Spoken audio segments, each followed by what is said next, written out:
Well, it's interesting in this book. It seems like courage is a theme, but also a sense of adventure. I mean, when you go to Wales, Pembrokeshire and Wales, you experience nature. You looked at it as an adventure. When you were helping your dad, he was a bricklayer, it was a sense of Oh, yeah. adventure. You're living in the Crowder house, and then you're going back to London to live on your own. It seems like there's this theme of But when I was adventure. evacuated in Mansfield, which is near Nottingham, near Hmm. Robin Hood country, if you like, um, Hmm. I went to school there, and I travelled through. I had to sort of like a half a mile or a mile walk through farms and lanes and everything. So I saw nature, which is the first time I saw it, because living in Right. South London, it's just bricks and mortar. And that was magical to me.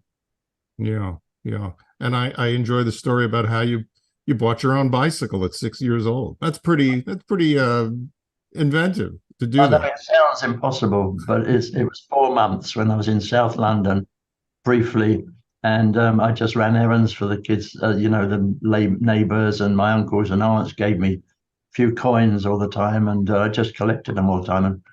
And in the end, I gave them to the man in the shop, and he said, "You bought it." Sorry, police car just gone by. It wasn't for me. It's truly entrepreneurial. And I think I know, and one that of the bicycle travelled with me right the way through the war, and then after the war, I gave it to my youngest sister, and she had it with her family all the time. It was just a simple little two-wheeler, and it was black, and I loved it. one of the things that the book really did for me,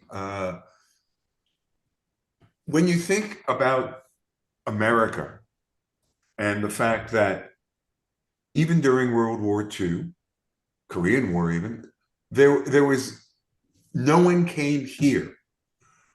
But what struck me with the book is that you guys were bombed. It was You were like, really in it. We really don't understand that. Right. And even with 9/11, that was such an isolated incident in one very small area, which wasn't very residential. yeah. But you really, you were in the thick of it, which is Well, it really was quite amazing. daily. You slept in the air raid shelters night after night after night. You couldn't stay in your houses because it was, and the Germans were sending over like 600 to 800 bombers and fighter planes every day, sometimes 3 times a day. And I used to go to school with the bombing. We had air raid shelters at the school as well, of course. But you were taught what to do if you were caught out in air raid. You couldn't get home in time. How you would try to save yourself, and you learned all this propaganda stuff and everything when you were very like 6, 7, 8 years old. But it was necessary, because and it and food was really rare, of course. Right. It's Mhm. bizarre when you won't understand it even, I don't think. But war ended in 1945, Right. and we've been on rationing since war started. The whole country was on rationing. That rationing ended in 1953. 8 years after the war, we were still on rationing. So that's why we're all little.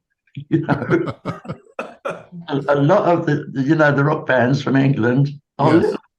The Faces, because you know our diet was really, really limited, and you scrounged and searched for anything to eat in those days.